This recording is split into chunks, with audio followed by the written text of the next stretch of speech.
Thank you, Kat and Ono, for participating in the Department of Health study. We had, I think almost every location was covered at least by one person this last weekend. I know Susie Osborne and her sister and Deb Nichols from the Pohoa Sunset Club came out and did one location, and Kat and Debbie Ono and Kui from one of the other clubs was out there, although unfortunately Kui and I were sharing Liliuokalani Gardens, but I wasn't able to get in touch with him to create a system of who we were counting. So hopefully we weren't double counting, but I've let the study know so they can determine what. If you haven't been involved in that study, it's a very easy thing to do. There's like an 8.5 minute video to watch to learn how it works. And then you can use an online app from your phone. You don't have to download anything based. And basically you're just pressing mask, like wearing a mask properly, improperly wearing a mask, or no mask, based on your observations when you see people. And this is just for the Department of Health to understand how well people are adhering to the mask policy, and perhaps maybe finding a correlation in certain areas to the spread of the virus. So it's definitely an important study, and right now it's the only community service project we have going. So I strongly urge you to just pick even one Saturday. Anything helps. This will be going every Saturday until the end of November, I believe. So, and there's 4 different locations in town that they're holding this at, including one in Waimea. So if you feel like driving over Waimea for a couple hours, that is definitely. Welcome back, Benson. Says you're still connecting.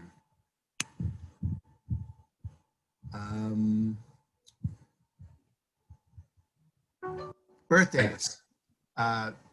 Patrick Jr.'s birthday was October 3rd. So wish him a happy birthday if you haven't. Coming up in just a few days, we have Peter Boucher. And on the 18th, that would be the 9th, and the 18th, Justin Barrios.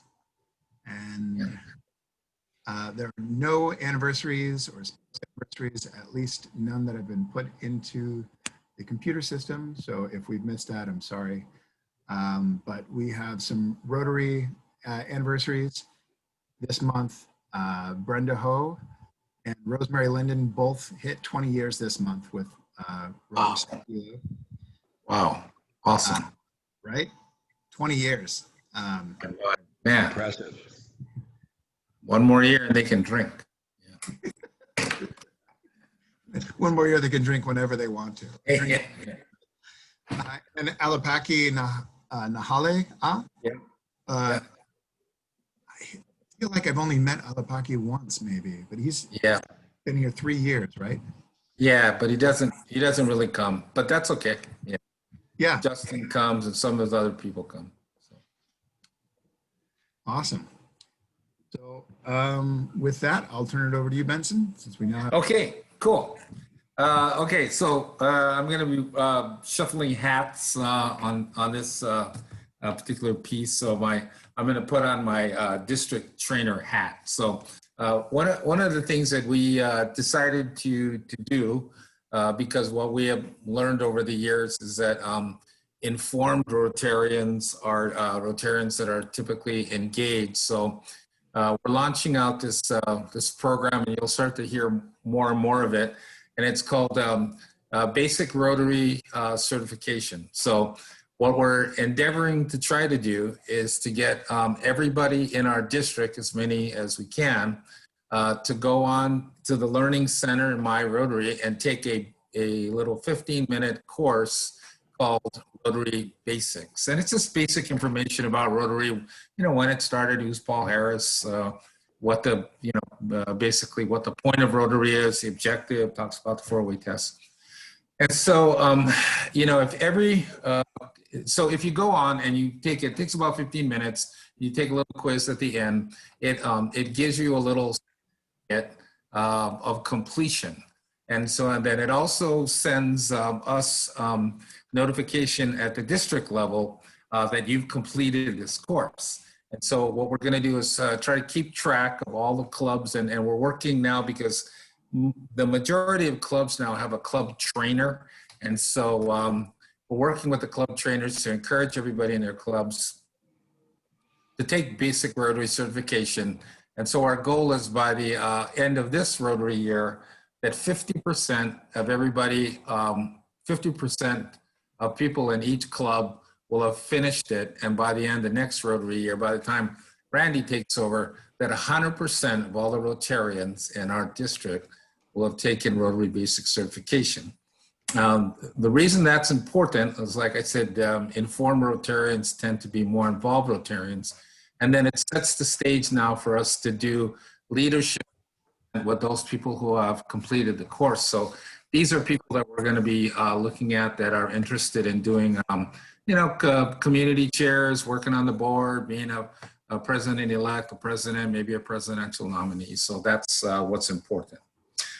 We're also established a leadership academy now, which is kind of the 200 level where past presidents like Maurice will be in a year can actually go and get advanced leadership training so that if they wanted to participate in district leadership that they could. And then beyond that, we're also going to be developing a 300 level where people who are aspiring, like Randy, to someday become the governor can come and get some experience and some training on that and kind of know what they're getting into before they actually apply like Randy did. So, and became district governor. Okay, so I'm going to take off my leadership hat and put on the community service hat.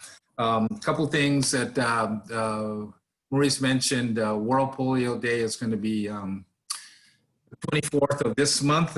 We have a complete extravaganza plan that's will be 10 to 11:30 on the 24th, and a Zoom link, if it hasn't already gone out, it's going to go out on that. Now, Maurice just mentioned this month is Justin Barrios' birthday, and as you guys know, Justin is our club member. And is also a certified arborist, and he's like a tree guy. So yesterday we were able to go over to Kuo'okala, right? And we saw this amazing tree. And those, I think Kimo, you saw it, and Maurice, you saw it, that's in this greenhouse, and it's grown up through the middle of it, and it's sticking out up above this tree house. So Justin went over there and said, okay, well, here's how we're going to take it out. And so he's actually going to bring a crane in. They're going to drop him put him on the top of the tree. He's going to secure the tree, the top of the tree that's sticking out of the roof. He's going to cut the tree, and then they're going to lift the tree off, and then he's going to go inside, and his crew's going to cut the tree that's inside the greenhouse down piece by piece. So I said, well, so Justin, when the crane lifts the tree off, what happens to you? I said, because you're still going to be on the roof. And he goes, oh, no, I end up going with the tree. So I said, God, I got to see that. So we're going to promote a little Justin Takes Down the Tree Day, and we can sort of come and watch from a safe distance. He said with our cooler and barbecue, so he can have some afterwards. So so that project is ongoing, and so he is actually going to come and take this tree out that's been hindering that project for a long time. We are going to do a tree planting ourselves on November 28th, all the East Hawaii clubs, and we're kind of coordinating now because lots of people have tree planting opportunities. So we're putting that together. Charlene is helping me to do that. And then this year, where we've always done Salvation Army bell ringing, so apparently we're going to do it virtually. So I'll explain how that goes once we figure that out. We actually did a really bang up job last year. Remember, we were on the Saturday before Christmas at Safeway and just killed it. Okay, so that is my announcement. Sorry if I don't want to take up too much time, but thanks a lot for everybody for participating. Oh, and then also near the end of the month, Yeah, that's what the main thing I was going to talk about is that November is Foundation Month. So Keith and I are going to work on a little presentation for everybody. I think the day we had it was October 27th, Maurice, or something like that. We're going to kind of do a little presentation on why the foundation is important and why it's important for all of us to donate money to the fund. Okay. Was that just a brief presentation? Yeah, something like that. We don't need to have the whole time, but if we could, talk a little bit about the foundation. So the 17th of November, I believe we have one of the professors from the universities coming to speak. That's the only date that I have blocked off or scheduled so far for November. But you were talking about some of Rotary International coming and speaking. Yeah. So we were talking either the very end of October, I think the 3rd, because that's election day.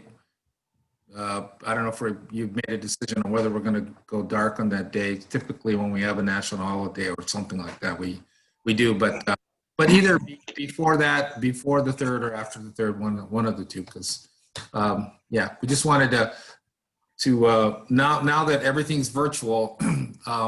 We're getting people from Rotary International now are coming into meetings, talking about significant things. And one of the guys, Jeff Cochran, super guy, did a presentation for us a couple weekends ago. Volunteered to come to one of our meetings whenever we want. So. Okay, awesome. Okay. End of my program. Hi, Brenda. Hey, Brenda. Hi, Maurice. I just want to mention that Benson explained that the reason for taking the tree out is for the charter school to have an area to do planning and do their ag program. That's a critical part of it. And I think they're trying to do a fundraiser. So this was a difficult part. Getting the tree out is sort of the first step in getting that all ready to go. So it's real important. Yeah, definitely. Thanks, Benson. Yeah, no problem. We decided because of the degree of difficulty, we should make an event out of it. Justin takes down the tree, so something like that. What's 8, Benson? What's that? Well, what's the date? The date. Oh no, we don't know. We're not sure because Justin said that he's booked until January 7th, but Susie, of course, said, no, I can't wait that long. And so Justin's going to dig up. It's probably going to be in November, but I'll let everybody know. So if you want to come on, the way that he was describing it, I was like, I got to see this kind of thing, right? So I'm going to go down and watch how he takes a thing out like that. He said he's never seen a tree like that it has grown like up along a roof and then through the roof. So So with the virtual meetings, I forget about formalities. I wanted to introduce to everybody, in case you don't know him, Randy Hart is joining us from the Hilo Club. The District Governor. And we have Kimo here also from the Hilo Club, as I'm sure all of you know Kimo as well. And our featured speaker, Scott Laaback, who is dark and waiting for us when we are ready for him. I just wanted to give a chance for anybody who joined us late, if you have any announcements, now's the time. Okay, then without Maurice, I just have one short announcement that I'll go right ahead. Whenever I get a chance to come to these meetings, is I am the chair for District 5000 for the Rotary International Convention in Taipei this year.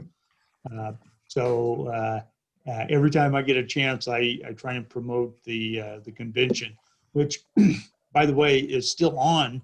For now, there's not really been any talk at all that they're going to cancel it. But the convention is in Taipei, Taiwan, from make sure I get the date right here. 12 to 16 June, and it will be a fun event. And we have one block of 15 rooms. So if anybody is going to convention and needs a room, I think I have one left because I think Chemo took one yesterday. So I have one block or one room left out of that block. So any questions or anything about the convention, please, drop me an email, give me a shout, and I can talk about it for a long time. So Yeah. Randy, can I get that last one? Because I just got the thumbs up from my wife that we could go. So awesome. Yeah, can you put me down for that last room then? You bet. I wanted it. Oh, Brenda, we could all go and have a South Hilo room. So If you Randy, wanna go- you don't have any more blocks? Brenda, if you want a room, I can go back to RI and Experian and say, hey, I want. Matter of fact, I can get you a room if you want one, Brenda. Yeah, I think I'm looking for anything to get out of here. Yeah, me too. I'm like, sign me up. Well, Brenda's been to an RI convention before. We were in Atlanta together, and Jim has been to many of them. Chemo Jim has been to many of them. They are just an absolute hoot of a good time. Rotarians from around the world, but and just a little side note, I think that they have, if I got the number correctly, they got 35,000 people already signed up for this convention in Taipei. 20,000 of them are from Taiwan. They've got a bunch going to the convention. So what I'll do, because I do have, actually I kind of cheated a little bit. I made a reservation on my own through Marriott, and then I also had my name on the block.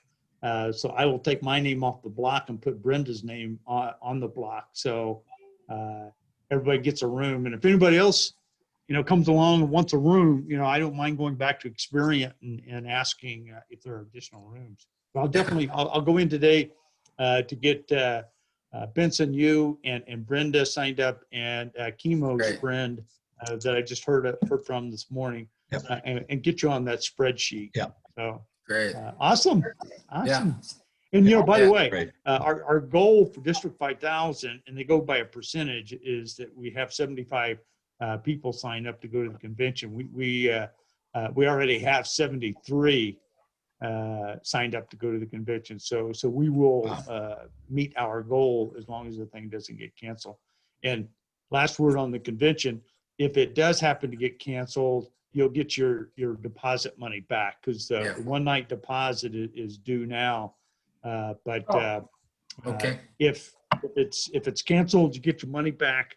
But if it's not canceled, you don't get your money back. But if the convention cancels, you do. So Randy, do we need to reserve for the convention and that room? No, you just register for the convention, and then what you'll do is you'll go to the D5000 website, and I can even send you that link where you go in and you pay the one night deposit, which I think is $285 or somewhere in that neighborhood. Is what you pay. So awesome. Okay. Hey man, sounds like fun in Taipei. Whatever happens in Taipei stays in Taipei, right? So yeah, and we'll all be at the same hotel, so we'll have all kinds of stories. We'll have stories to tell, man. So cool. All right. All right. Without further ado, I give you Scott Laaback with the Center for Getting Things Done. Scott, thank you very much for joining us. Yes, thank you, Scott. Yeah, great. Thanks, everybody. Thanks for being here. Thanks for having me here. Thanks for inviting me, Maurice. I feel very honored to get to share with you guys this presentation. It's not just a presentation, it's kind of my passion. So with that, I'm going to move into a shared screen mode and show you what we got going on here.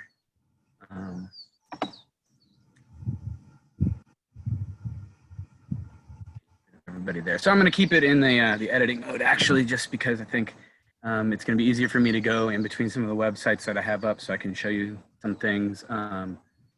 By all means, I'm going to give you guys some moments in between if there's any questions to clarify. So I figured I'd tell you what I'm going to talk about today. I'm going to let you know who I am and why you should listen to me. I'm going to talk about regenerative economy. I'm going to talk about the nonprofit that I'm the president of, Center for Getting Things Started. And we're going to talk about the regenerative economic landscape of Hawaii Island itself right now and what's happening here and now in Hawaii Island.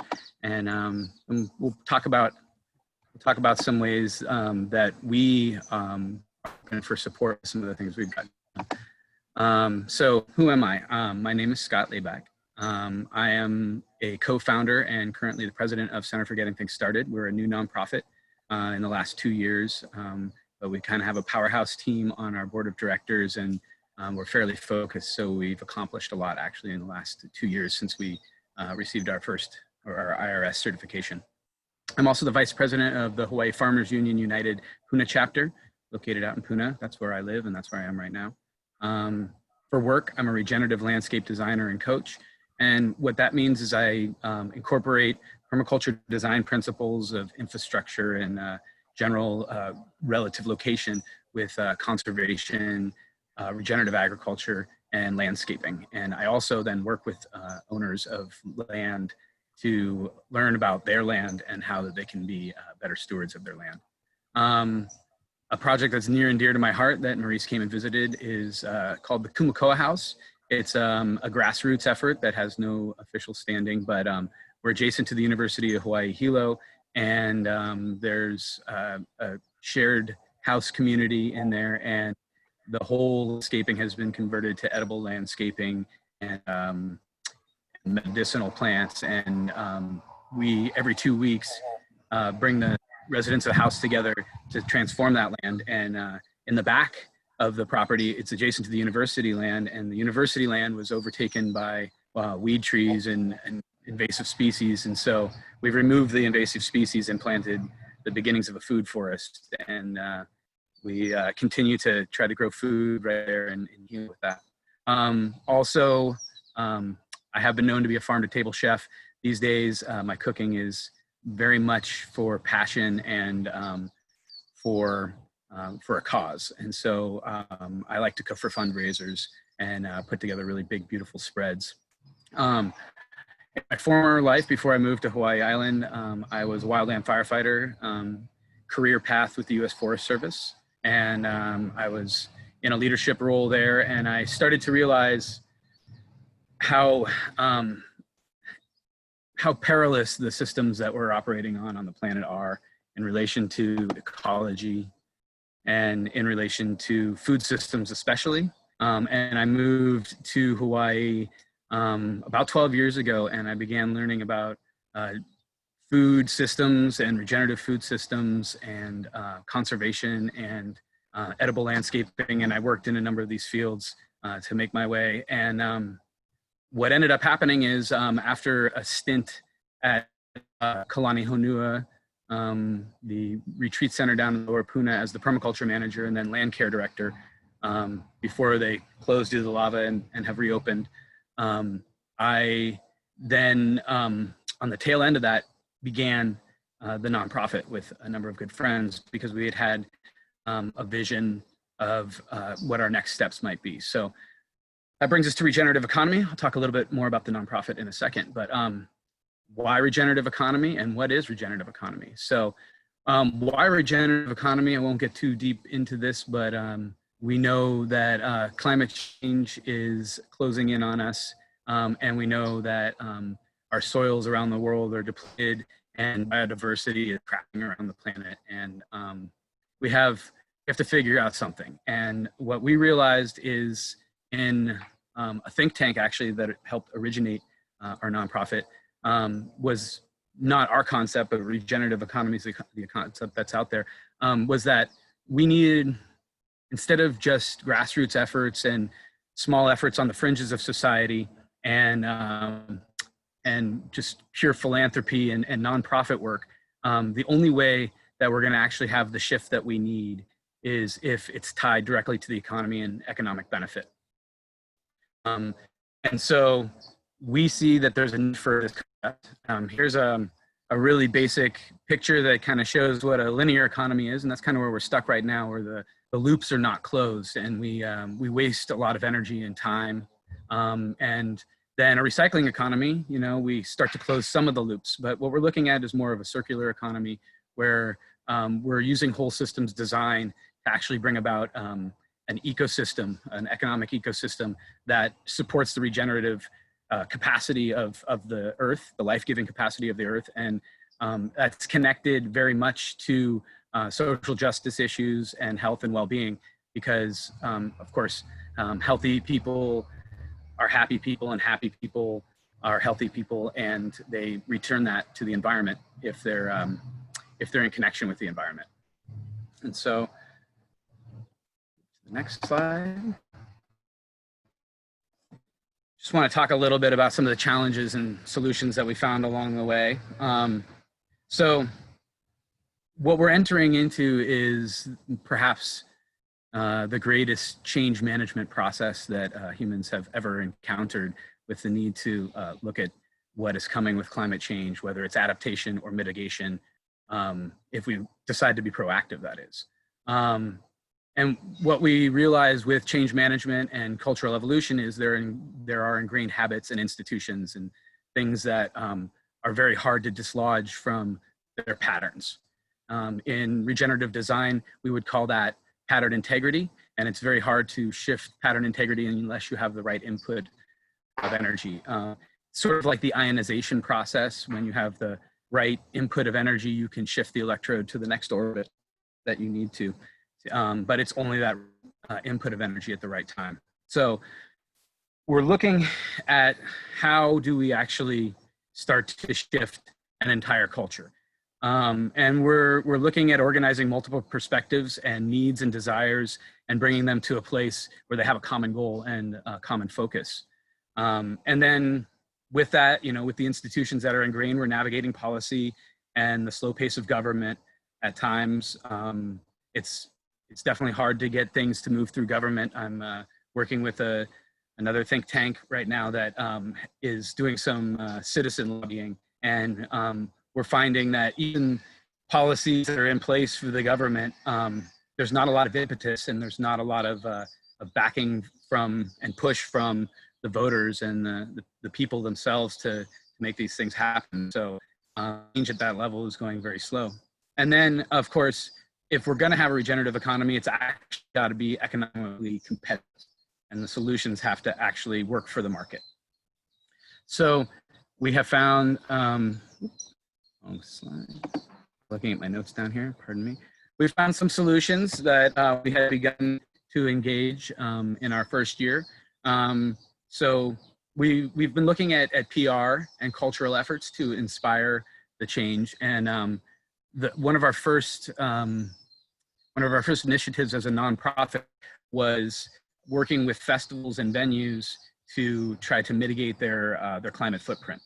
And we realized in that, which has now shifted very much so, in that there was a platform for making regenerative economy and sustainability actually look cool and feed it to people. And the idea was that we were seeding the people that kind of lead the culture to actually contain that culture and move it forward. The next one is education, and actually as we've shifted, the nonprofit has moved very much to education, and I'll talk a little bit more about that. Of course, lobbying and legislation crafting by the citizenry and lobby groups is an essential piece of moving forward to actually create the regenerative economy. We know that at a policy level, there's a lot of obstacles to actually being able to create sustainable buildings, and land use laws are in place that limit different ways that people can organize.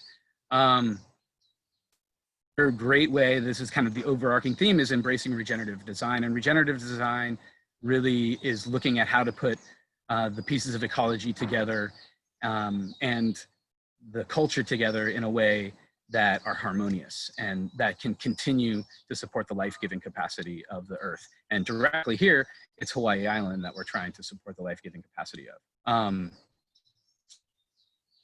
Of course, in regenerative design, we base our principles on the direct observation of nature. So this is kind of like the idea of biomimicry. Biomimicry is usually for specific solutions, whereas with holistic regenerative design, we're going to back up and look at the broader principles and patterns of nature and try to piece them together as opposed to one set of solutions or one solution itself, which means that we take a whole systems design approach. And in this, what we realized is that we wanted to support a diverse set of grassroots efforts and seed broad ecosystems. So in my work on the land, what I find is we have to plant different varieties in different areas to start to understand what's actually going to grow in that area. And when you do figure out what's going to grow, then you nurture that and you bring that into fruition and you keep growing that. So that's how we are trying to design things through regenerative economy. And that brings us to the nonprofit that I'm currently representing here in this meeting.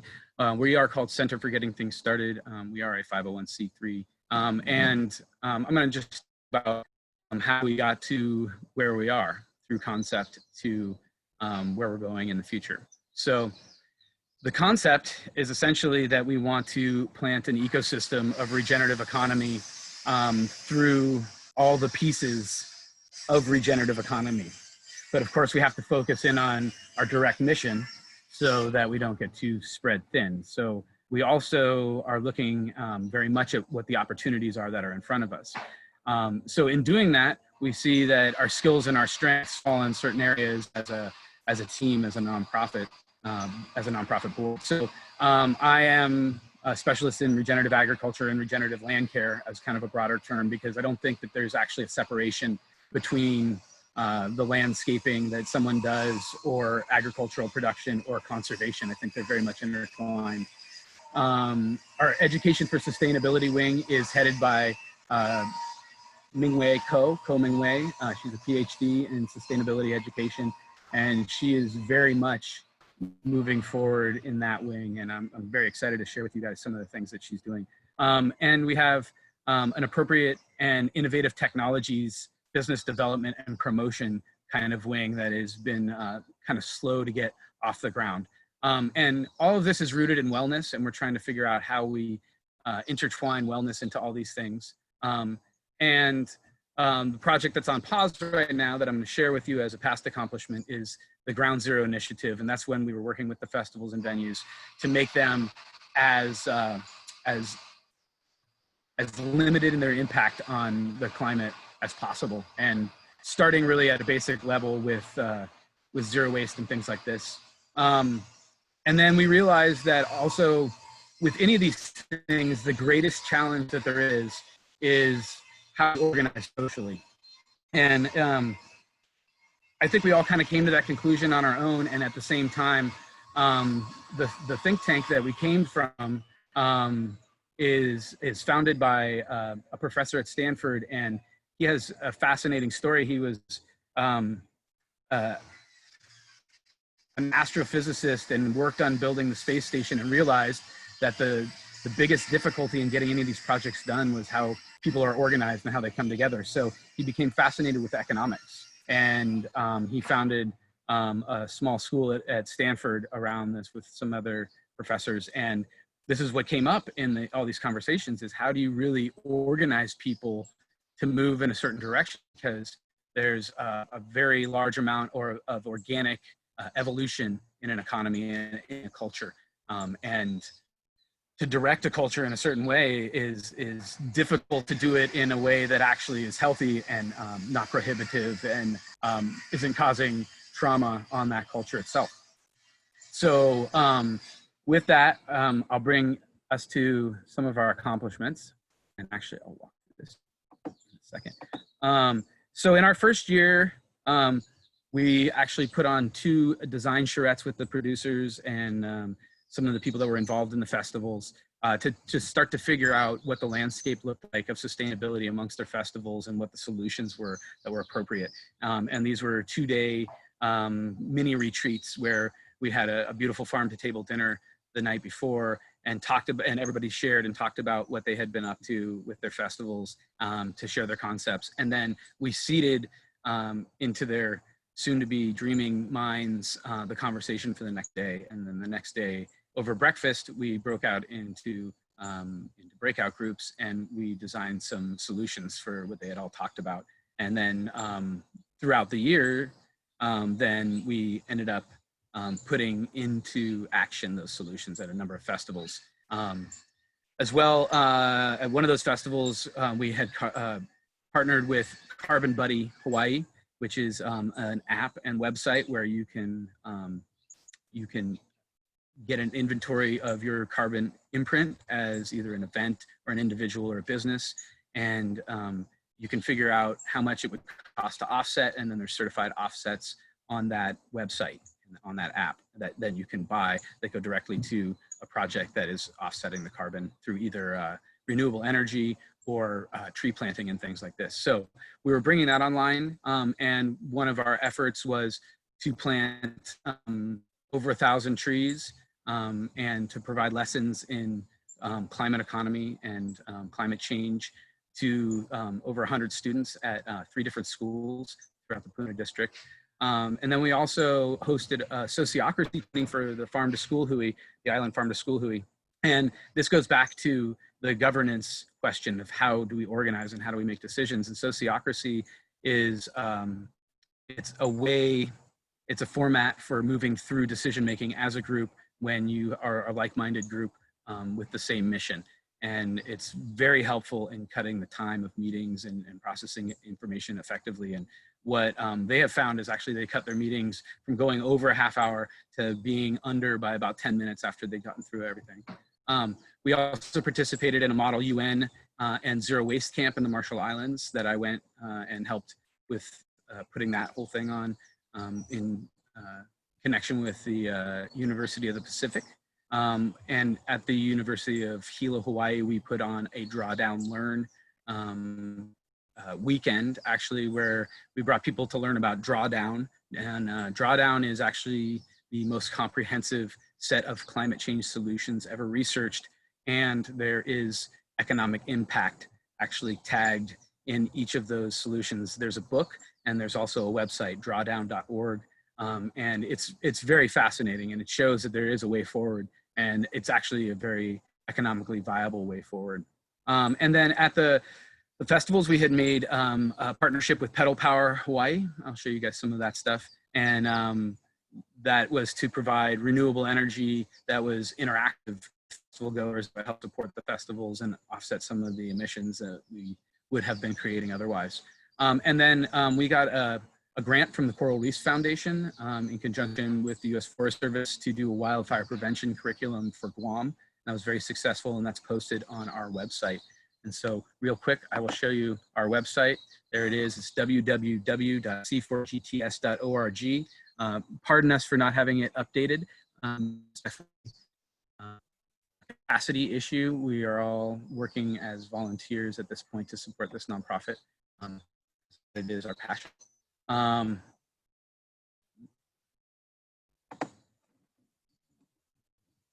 Okay. So I'll show you some pictures. Here's from when we planted the coconuts, and I did have a video for you guys.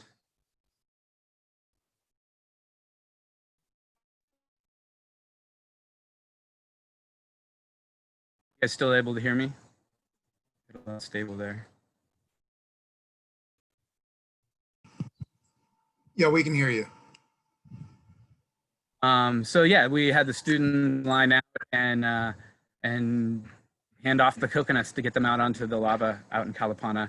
And we planted 1,000 coconuts and then some, and then 100 weaving trees out there with the students hands-on. There's a great video on our website. This is it, and it shows more about Coconut Festival and the Ground Zero Initiative. And here's some of our sustainability outreach and support. Along with this, we worked with the organizers of the festivals to figure out their sustainability communications. One of the biggest impacts on the climate with any of these festivals had been transportation. And so we were really working to find innovative ways to limit the amount of miles that people were driving to get to festivals. And we created reports. This is our infographic from Kohala Aina Fest, which is a production of Hip Ag on Hawaii Island, and they have been one of our partners. And this is a zero waste report and a carbon emissions report. What we found is the carbon emissions report actually was, it wasn't so PR friendly when we saw that, you know, there's actually a misprint on here, but there was 309,788 pounds of emissions estimated for that festival, which is a small festival. So we didn't actually publish this one, but this is one of our infographic publications that we were doing as support work for them. And this shows the pedal power bikes and the solar panels. They go in conjunction with Goal Zero generators on the ground to support the lights and or sound, just depending on our setup at the festivals. And then getting to our current work, this, that up a little bit. This is a flyer for the Mamaki Curriculum Development and Implementation project that's going on, led by Comingway. This is in conjunction with a grant from the Atherton Foundation, by Community Foundation, and Shaka Tea. And with this, they have been working with a number of schools and teachers to create, looking at this, these are all notes from our to create agribusiness opportunities and agropreneurship opportunities. So with that, some of the students on Kauai are working with the Kauai Juice Company to come up with a Mamaki Tea plus lemonade. The Mountain View Elementary School students have planted sugarcane in Mamaki and are working with Lily Pops. And then Kealakehe High School students are submitting for the Hawaii Ag Foundation to do a crushed Mamaki lotion. And then with that, let's see. They're also doing a wood to food program with CTAR, and that is actually getting a number of educators and students to grow mushrooms and do home mushroom growing. And there's also some agripreneurship opportunities that are tied into that. And then we are currently running a local food toolkit webinar series and producing a series of videos for educating people about our local food sources and how to use them and how easy they are and abundant that they are. This is in conjunction with Hip Ag and the Hawaii Ulu Cooperative, Hawaii Farm to School Hui, and a number of other groups. And going forward, we hope to move in the direction of being able to not only fund more of the education for sustainability pieces, but also with our appropriate and innovative technologies wing, we're looking to create something similar to this, which is created by our partner Pedal Power Music on the mainland. And this is a solar rover. And we want to upgrade to more of a renewable energy rover where we can tie windmills and all number of different generating devices into the trailer. And then this can support resilience in communities hit by disasters. This can support education, and this can support community events. And in the meantime, when it's not doing those sort of things, theoretically, it could be charging a vehicle or could be running the energy at a farm and supporting the energy needs of a farm. Real quick, you know, Hawaii has a lot going on. And at the same time, it's a little bit disorganized, and because the majority of the economy isn't in these areas, it's a little underpowered, the regenerative economy. But it is emergent, and it is growing. A leader that we are partnered with in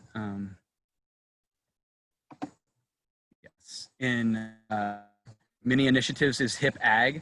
Hip Agriculture, many of you have heard of them. They're in Kohala. They're also the founders of the Kohala Food Hub. They've really been fantastic leaders in there. Also with lobbying and research, the Kohala Center with renewable energies and lobbying research and support that. There's Blue Planet Foundation and Blue Planet Alliance. Hank Rogers is the founder of the foundation, and he's got a really fantastic renewable energy laboratory at his base in Pu'uwa'awa'a. Let's see. Conservation-wise, there's a number of efforts, and they're scattered about. They're definitely struggling because it's so much landscape, and with the conservation landscape that's out there right now, there's huge challenges with invasive species, especially ungulates. And I've been up on the mountain to plant sandalwoods with a sandalwood man, and what we found is any of those places that the pigs were in, basically they massively altered the forest ecosystem. I recently was up on Mauna Kea and went to the Keanakulu cabin to pick some apples last year, and I noticed the koa forests in the pastures, and the old trees were the last ones, and they were dying off, and they're not regenerating. And so there is a large need to figure out how that might work. From an economic standpoint, it's possible that there could be different types of plantings. The koa could be protected in those places and be put into windrows and harvested occasionally. And I think there's a lot of opportunities with silviculture as well to incorporate what's going on right now and move forward rather than backward in time, because I don't believe that it's necessarily about moving backward. I think it's about figuring out how we take the lessons of the past and the challenges of now and create that future. Of course, there's a lot going on with education. The Kohala Center is involved. There is, like you guys were talking about, Kua'okala is kind of at the forefront of that kind of education. There's a lot of grassroots stuff going on out there. There's a lot of communities that want to organize and are doing little things here and there. Like I said, there is the Kumakoa House is a great example of that. Having put that together, it keeps going on every weekend, whether I'm there or not. And I'm impressed more and more by these young people there. And then there's some groups that are doing some lobbying, but again, they're not very well organized. Excuse me, there's an article that was recently published on a number of virtual sites, digital sites. Civil Beat was one of them, and it's called Think Big Hawaii, and I co-authored that one. And from that group, there's a number of people that are starting to work at the policy level and start to work actually with the legislators to make resolutions and policies to move forward some of these things that are already on the table. And so with that, I think I have a couple minutes for questions. I know that's a lot of information, and I could talk for hours about this really, but I'm going to open myself up. And so if any of you have questions, I'd love to hear them. Yeah, thank you, Scott. And yeah, if anyone has any questions, I would like to give people a chance. I always have tons of questions. I have a lawnmower in the background though, so I'm going to go ahead and mute myself and allow somebody else to take the stage.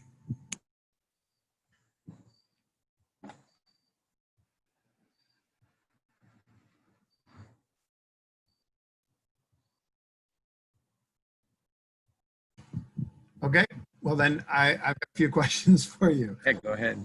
I guess that was very clear. What are the biggest, in your opinion, what are the biggest obstacles to food sustainability for the island? That ties into both the video project that we're doing and the Kumakoa House, I think. And what it is people have a really hard time changing their food habits. People find a lot of comfort in food.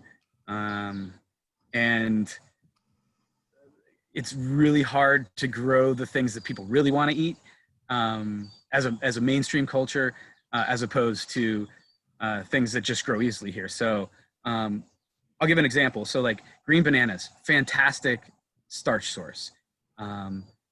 Definitely there's people that are eating pasteles and they know about this, but the majority of people really don't know that it's basically just a potato. Same thing with ulu.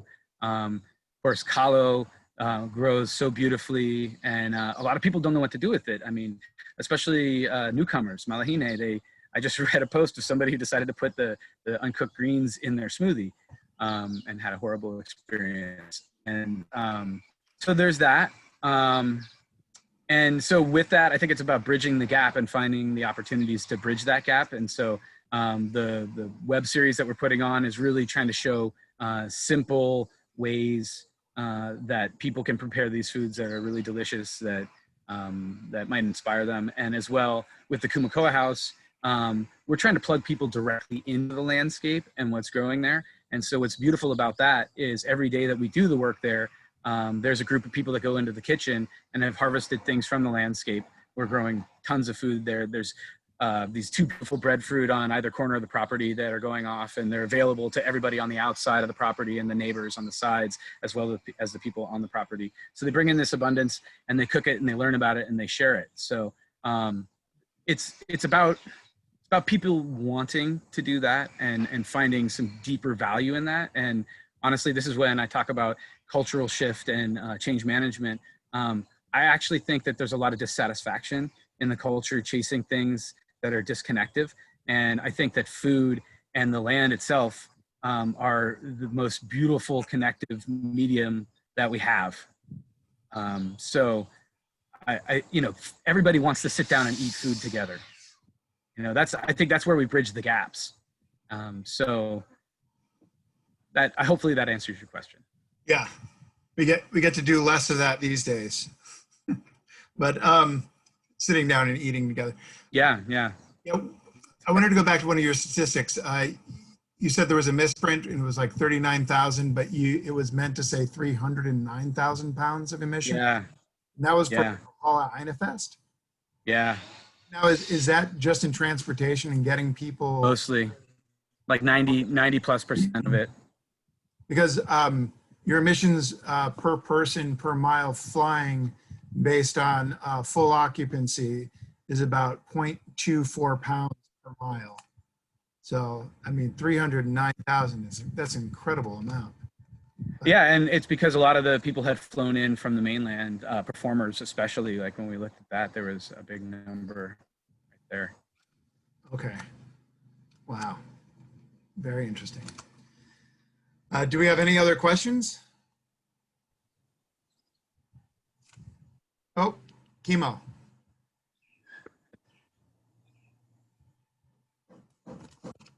Maurice, Yes. do I still have time to get my announcement in? Oh, yeah, go ahead. Great job, Scott. Thank you. Fascinating. I wanted to let everyone know before the meeting was over, I guess it is over, that we're having a sort of an East Hawaii social at the Volcano Winery a week tomorrow. It's October 15th. I think Randy will be there. Maurice can attest to the great Pinot Noir that they serve out there. But Marie, if you guys can hear me okay,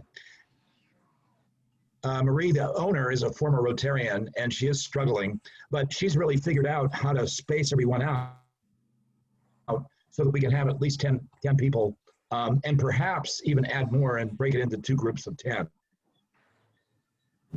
So I'm going to provide pizza. No offense, Scott. Everybody still loves pizza.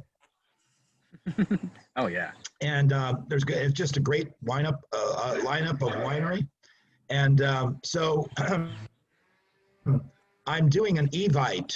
So Maurice, if you could let your members know and then feed them in to me, and I'll send them an Evite and we'll get them on. And Benson, we'd love to see you there because you're such a social guy. Although we know you don't drink much, so we'll figure that out. Anyway, mahalo. Thank you. Okay. Thank you, Chemo. Thank you very much. Well, if no one has any more questions, we are past 1 o'clock, and that will conclude today's meeting. And, Thanks, Scott. It was great. Yeah. You're welcome. Thank you, everybody, for being here. Yep. Thank you, Scott. We'll talk very soon. Great. Thanks. All right. Aloha, everyone. Okay. Thanks, you guys.